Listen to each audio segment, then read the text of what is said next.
Magandang gabi sa ating lahat. Ngayon ay Thursday, November 13, 2025 at ito po ang pinakahuling ulat ng panahon. Ako ang inyong independent weather forecaster nag-uulat batay sa opisyal na datos ng PAGASA. Kanina pong alas 2 ng hapon, tuluyan nang nalusaw ang low pressure area o ang dating Bagyong Uwan sa labas ng ating Philippine Area of Responsibility. Ibig sabihin, wala na po tayong binabantayang bagyo o sama ng panahon sa loob ng ating bansa. Gayunman, patuloy na may mga pag-ulan sa malaking bahagi ng Mindanao, maging sa Eastern at Central Visayas dahil sa Intertropical Convergence Zone o ITCZ. Ito po ang pagsasalubong ng hangin mula sa hilaga at timog na bahagi ng mundo. Dahil dito, paalala sa ating mga kababayan lalo na sa eastern side ng Visayas at Mindanao, mag-ingat pa rin sa posibleng flash floods at landslides. Sa extreme northern Luzon, particular sa Batanes at bahagi ng Cagayan, may mga mahinang pag-ulan dulot ng northeast monsoon o amihan.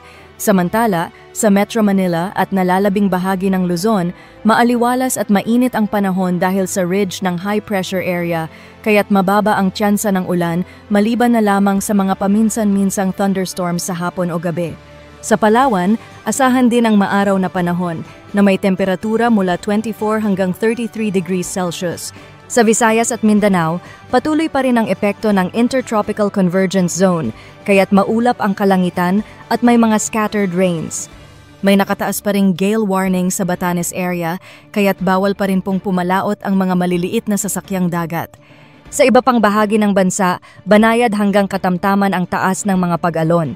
Para sa 3-day weather outlook, mananatiling mainit at maaliwalas ang panahon sa Luzon, maliban sa Cordilleras at Northern Luzon, kung saan mararamdaman ang amihan. Sa Visayas at Mindanao, asahan pa rin ang maulap na kalangitan at mga pag-ulan hanggang Linggo, dulot ng ITCZ, ngunit magiging mas maganda na ang panahon pagsapit ng Lunes. Muli, paalala po, kahit wala na tayong binabantayang bagyo, manatili pa ring alerto at updated sa lagay ng panahon. Ito po ang inyong independent weather forecaster na nagsasabing, maging handa, kalmado at laging ligtas. Magandang gabi po sa ating lahat.